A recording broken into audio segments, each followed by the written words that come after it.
नमः पंकजहस्ताय नमः पंकजमालिने नमः पंकजनेत्राय भास्कराय नमो नमः। नमः सवित्रे जगदेकचक्षुषे जगत प्रसूति स्थिति नाशहेतवे त्रयीमयाय त्रिगुणात्मधारिणे वीरिंचि नारायण शंकरात्मने भानो भास्कर मार्तंड चंडरश्मे दिवाकर आरोग्यमायुविजयं विद्धं देहि नमस्तुते। नमः सर्वहितार्थाय जगदाधार हेतवे साष्टांगोऽयं प्रणामस्ते प्रयत्नेन मया कृतः।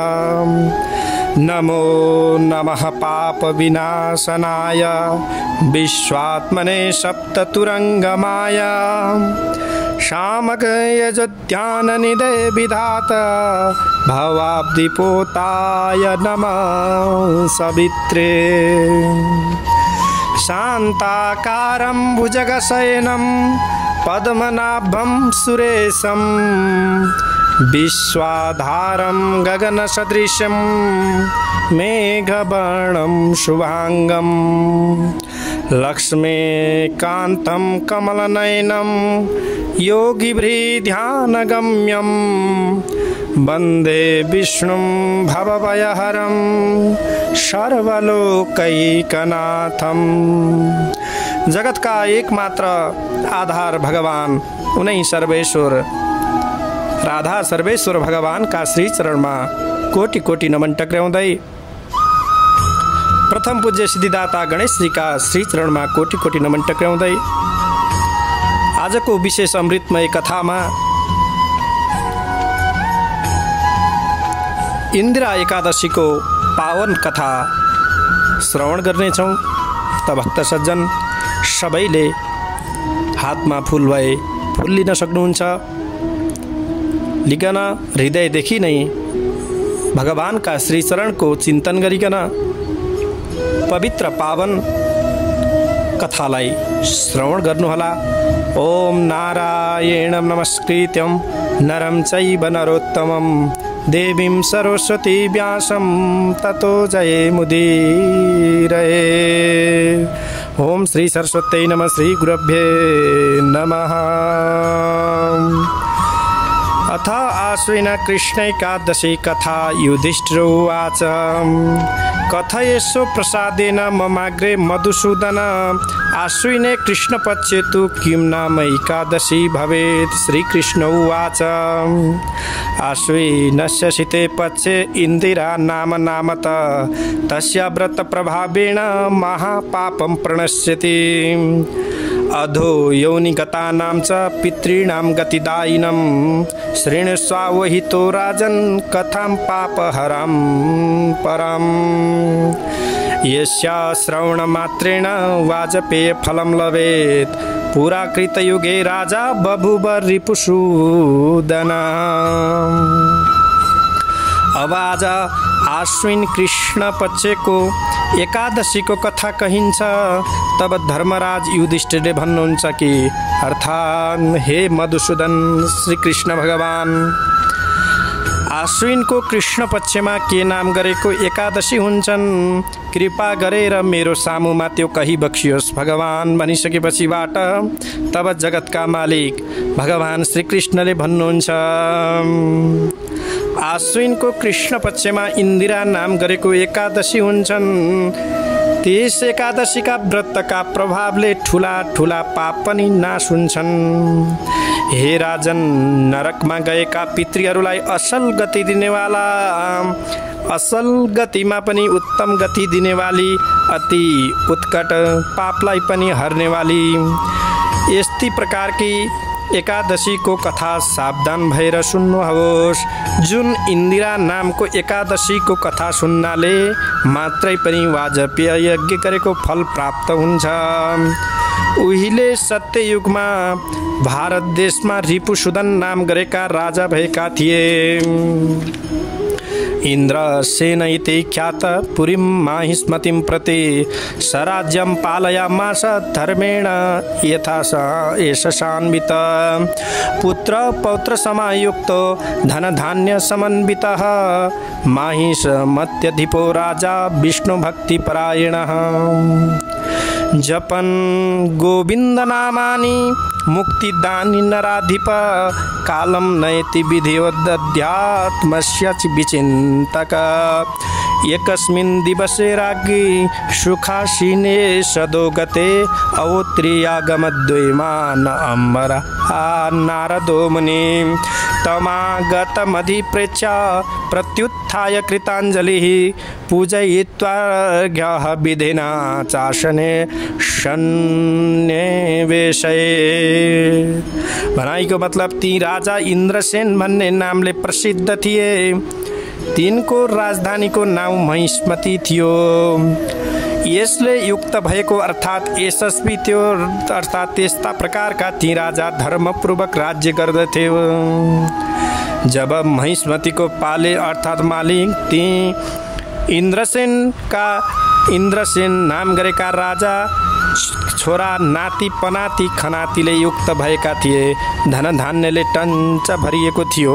कुनै पनि चिजको अपुरा थिएनन्, अर्थात् कुनै पनि चिजको अपुग थिएन। विष्णु भक्तिमा तल्लीन रहन्थे।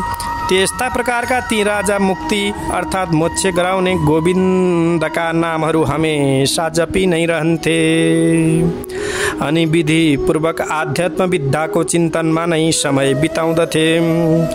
एक दिनको कुरा, राजा सभाका बीचमा आनन्दका अर्थात् आनन्दसित बसेको बेलामा अत्यन्त बुद्धिमान नारद नाम गरेका मुनि आकाशबाट उत्रिएर त्यहाँ आउँदा भए, अर्थात् त्यो सभामा आउँदा भए। तिनलाई आएको देखेर आफू आफ्नो आसनबाट उठेर दुवै हात जोडिकन अर्घ्य आदिले विधिपूर्वक पूजा गरेर समुचित आसनमा मुनिलाई बसाउँदा भए। सुखोपविष्टं समुनि प्रत्युवाच नृपोत्तमं कुशलं तव राजेन्द्र सप्तशृङ्गे सुव्रतते धर्मे मति व्रतते ते विष्णु भक्तिरसति ततस्तदा इति वाक्यं तु देवर्षे श्रुत्वा राजा तमब्रवीत्। राजोवाच त्वत्प्रसादान् मुनिश्रेष्ठ सर्वत्र कुशलं मम करतु प्रिया सर्वाः सफलास्तव दर्शनात् प्रसादं कुरु विप्रर्षे ब्रूम्यागमनकारणम् इति राज्ञो वच श्रुत्वा देवर्षि वाक्यमब्रवीत्। नारदोवाच श्रूयतां राजसाधुलं मद्वचो विस्मयप्रदं ब्रह्मलोकादहं प्राप्तो यमलोकं निर्वोत्तमम्। त्यसपछिबाट अनि आसनमा आरामपूर्वक बसेका ती मुनिले राजालाई भन्नुभयो, हे राजेन्द्र, तपाईको राज्यको सातै अङ्गहरू कुशल त छन्, धर्ममा तपाईको बुद्धि छ कि छैन तथा विष्णु भक्तिहरूमा प्रेम छ कि छैन। देवर्षिहरूको यस्तो अर्थात् देवर्षि नारदको यस्तो वचन सुनेर तब राजाले मुनिलाई भन्नुहुन्छ कि राजाले भन्दछन्, हे मुनि श्रेष्ठ, तपाईका कृपाले मेरो सर्वत्र कुशलै कुशल छ। आज मेरा समस्त यज्ञादिका क्रिया हजुरका दर्शनले सफल भए। हे विप्रर्षे, कृपा गर्नुहोस् र आफ्नो आगमनको कारण आज्ञा गर्नुहोस्। राजाको यस्तो वचन सुनेर देवर्षिले अर्थात् आफू आउनुको कुरो भन्नुभयो। तब नारदजी भन्नुहुन्छ कि हे श्रेष्ठ राजा, आश्रय लाग्दो मेरो कुरो सुन्नुहोस्। हे उत्तम राजा, म एकपटक ब्रह्मलोकमा अर्थात् ब्रह्मलोकबाट यमलोकमा पुगेको थिएँ। त्यसपछि के भयो सुन्नुहोस्। शमनेनार्चितो भक्त्या उपविष्टो वरासने धर्मशील सत्यवांस्तु भास्करं समुपासते बहुपुण्डे प्रकरता च व्रत वैकल्पदोषतः स सभायां श्राद्धदेवस्य मया दृष्टपिता तव कथितस्तेन सन्देशस्तं निबोध जनेश्वर इन्द्रसेन इति ख्यातो राजा महिष्मति प्रभु तस्याग्रे कथय ब्राह्मण स्थितं मामेव सन्निधौ केनापि चान्तरायेण पूर्वजन्मोद्भवेन वै स्वर्गं प्रेषय मां पुत्र इंदिरा व्रतदानता इत्युक्तोऽहं समायात समीपं तव पार्थिव पितुः स्वर्गतये राजन् इंदिरा व्रतमाचर तेन व्रत प्रभावेण स्वर्गं यास्यति ते पिता। अर्थात त्यहाँ यमराजले बडो भक्तिले मेरो पूजा गरे र श्रेष्ठ आसनमा बसाए। उहाँ धर्मात्मा सत्य वक्ता यमराज जहाँ सूर्यको उपासना गर्दछन्। धेरै धेरै पुण्य गर्ने भएका ती तिम्रा पितालाई व्रतको विधि बिग्रिएको दोषले यमराजको सभामा मैले देखेँ। तब ती तिम्रा पिताले जो सन्देश कहेका छन्, हे जनेश्वर राजन त्यो सुन्नुहोस्। माहिष्मतिको मालिक इन्द्रसेन भन्ने नामले विख्यात राजा छन्। हे ब्राह्मण, त्यसका सामु गएर पूर्व जन्ममा गरेका कुनै व्रतको दोषले उत्पन्न भएको पापले मलाई यमराजको नजिक नरकमा रहनु परेको छ भन्ने यस्तो प्रकारको सन्देश कही बक्सियोस् कि हे पुत्र, इंदिरा एकादशीको व्रतको पुण्य दिएर मलाई स्वर्गमा पठाइदेऊ भनेका छन्। उनले मलाई यस्तो भनेकाले हे राजन तिम्रो समीपमा अर्थात् तिमी भएको ठाउँमा म आएको हुँ। हे राजन, पिताका स्वर्ग प्राप्तिका लागि इंदिराको व्रत गर। त्यसै व्रतको प्रभावले तिम्रा पिता स्वर्ग जानेछन् अवश्य पनि भनिसकेपछिबाट जय बोलो इंदिरा एकादशीको जय हो, जय बोलो श्री गोविंद भगवान को जय हो। राजोवाच कथयस्व प्रसादेन भगवन् इंदिरा व्रतं विधिना केन कर्तव्यं कस्मिन् पक्षे तिथौ तथा। नारद उवाच श्रीणु राजन् हितं वच्मि व्रतस्य विधिं शुभम् आश्विनस्य शीते पक्षे दशमी दिवसे शुभे प्रातः स्नानं प्रकुर्वीत श्रद्धायुक्तेन चेतसा ततो मध्याह्न समये स्नानं कृत्वा बहिः जले पितॄणां प्रीतय श्राद्धं कुर्यात् श्राद्ध समन्वित एकभुक्तं ततः कृत्वा रात्रौ भूमौ सहितश्च प्रभाते विमले जाते प्राप्ते चैकादशी दिने मुख प्रक्षालनं कुर्यात् दन्त धावनपूर्वकम्। यसपछिबाट तब इन्द्रसेन नाम गरेका राजाले भने, हे भगवान् नारद, कुन विधिले कुन पक्षमा तथा तिथिमा इंदिराको व्रत गर्नुपर्दछ सबै जानकारी बताइ बक्सियोस् भनिसकेपछि कृपा गरेर त्यो सबै कुरा मलाई कही बक्सियोस्। तब उनै सबै कुरा जान्ने भएका नारदले भन्नुभयो, हे राजन, कल्याणकारी यस इंदिराको व्रतको शुभ विधि तिमीलाई म बताउँदछु सुन। आश्विनको कृष्ण पक्षमा शुभ दशमीका दिनमा श्रद्धा र भक्तिको शुद्ध चित्तले बिहानै स्नान गर्नु। त्यसपछिबाट नित्य क्रिया सकेर तब फेरि मध्याह्न कालको समयमा बाहिरको अर्थात् नदी वा तलाउको जलमा नुहाउनु, स्नान गर्नु। यसपछिबाट श्रद्धापूर्वक पितृहरूको प्रसन्नताका लागि श्राद्ध गर्नु। तब त्यो दिन एकै छाक हविष्यान्न भोजन गर्नु र रात्रिमा भुइँमा नै सुत्नु। अनि भोलिपल्ट बिहान भइसकेपछिबाट उज्यालो भएपछि एकादशीको दिनमा दतिवन गरेर कुल्ला गरिकन मुख धोइकन नुहाई धुवाई शुद्ध वस्त्रहरू पहिरिकन उपवासस्य नियमं ग्रहण या भक्तिभावता अद्ध स्थित्वा निराहार सर्वभोग विवर्जिता। शोभच्छे पुण्डरेकाच्या शरणं मे भवाच्युत इत्येवं नियमं कृत्वा मध्याह्न समये तथा शालग्रामशिलाग्रे तु श्राद्धं कृत्वा यथा विधि भोजयित्वा द्विजांसुद्वान् दक्षिणाभिः सुपूजितान् पितृशेषं समाग्राय गवे दद्दाद् विचक्षणाम् पूजयित्वा ऋषिकेशं धूपगन्धादिभिः तथा रात्रौ जागरणं कुर्यात् केशवस्य समीपत ततः प्रभातसमये सम्प्राप्ते द्वादशी दिने। यति कुरो मैले बताइसकेपछि पुनः सुन।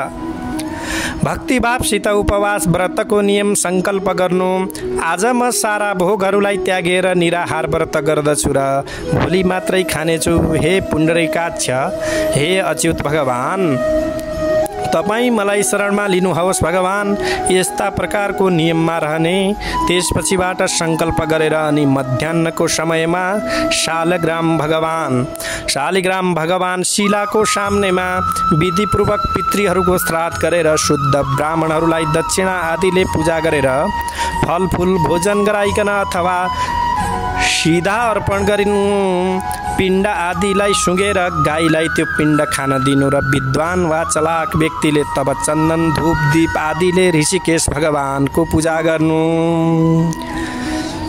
ऋषिकेश ऋषिकेश ऋषिकेश नमस्तुते। यस्ता भगवान ऋषिकेशलाई नमन पनि टक्राउनु। अनि उनै केशव भगवानको समीपमै रहेर रातभरि जागरण गर्नु। त्यसपछि भोलिपल्ट बिहानै द्वादशीको दिन लागेपछि अर्चयित्वा हरिं भक्त्या भोजयित्वा द्विजानत बन्धु दौहित्र पुत्रादै स्वयं भुञ्जित वाक्यतम्। अनेन विधिना राजन् कुरु व्रतमतनृत विष्णुलोकं प्रयास्यन्ति पितरस तव भूपते इत्युक्त्वा नृपतिं राजन् मुनिरन्तरधीयत। यथोक्त विधिना राजा चकार व्रतमुत्तमम् अन्तःपुरेण सहित पुत्र भृते समन्वितः कृते व्रते तु कौन्तेय पुष्पवृष्टिरभूत् दिवाम्। तत्पिता गरुडारूढो जगाम विष्णुमन्दिरम् इन्द्रसेनोऽपि राजर्षि कृत्वा राज्यमकण्टकम्। यसरी कन नित्य क्रिया सकिकन भक्तिपूर्वक हरि भगवानको पूजा गरेर अनि ब्राह्मणहरूलाई भोजन गराएर त्यसपछि बन्धु बान्धव छोरा नाति नातिनी अर्थात् नातिनीका साथमा आफूले पनि नबोलिकन खाना खानु अर्थात् भोजन गर्नु। हे राजन, यस प्रकारका विधिले कति पनि अल्छी नगरिकन अर्थात् झिजो नमानिकन कुनै अप्ठ्यारो नमानिकन इन्दिरा एकादशीको व्रत गर्यौ भने हे भूपति राजन, तिम्रा पिताहरू विष्णुलोकका लागि प्रस्थान गर्नेछन्। हे राजन युधिष्ठिर, नृपते इन्द्रसेनलाई यति भनेर नारद मुनि अन्तर्धान हुनुभयो। जय बोलो नारद देवर्षि नारदको जय होस्। यसपछिबाट अर्थात् सबैले हेर्दै त्यहाँ अल्पनुभयो। त्यसपछिबाट राजाले पनि मुनिले भने जस्तै गरिकन विधिपूर्वक त्यो उत्तम व्रत गरे। हे कुन्ती पुत्र युधिष्ठिर, अन्तपुरमा रहने परिजन र नोकर चाकर छोराछोरी समेत भएर त्यो व्रत गरिसकेपछि आकाशबाट फुलको वर्षा भयो। त्यस्ता प्रकारले ती राजाका पिता गरुडमा चढेर विष्णु भगवानको भवनमा गए। यता इन्द्रसेन राजर्षिले पनि शत्रुरहितको राज्य भोग भोगेर राज्यं निवेश्य तनयं जगाम त्रिदेवं स्वयं। इन्दिरा व्रतमाहात्म्यं तवाग्रे कथितं मया पठनाच बणाचास्य सर्वपापै प्रमुच्यते भोगते निखिलान् भोगान् विष्णुलोके वशे चिरम्। यता अर्थात् अन्तमा छोराहरूलाई राज्य सुम्पेर आफू पनि स्वर्ग गए। हे राजन, यस्ता प्रकारले इन्दिरा एकादशीको व्रतको महात्म्य तिम्रा सामुमा मैले बेली विस्तार लगाएर बताएँ। यस कथालाई पढ्नाले वा त सुन्नाले मात्रै पनि पढ्ने र सुन्ने जन सारा पापबाट छुट्दछन् र यस श्लोकमा सारा सुख भोगेर अन्तमा भगवान विष्णुको विष्णुलोकमा चिरकालसम्म बस्नेछन्। इति श्री भविष्योत्तर पुराणे श्रीकृष्ण अर्जुन संवादे आश्विन कृष्ण एकादशी इंदिरा महात्म्यम। जय बोलो श्री राधा सर्वेश्वर भगवान को जय होस, गोविंद भगवान को जय होस, इंदिरा एकादशी को जय जय होस।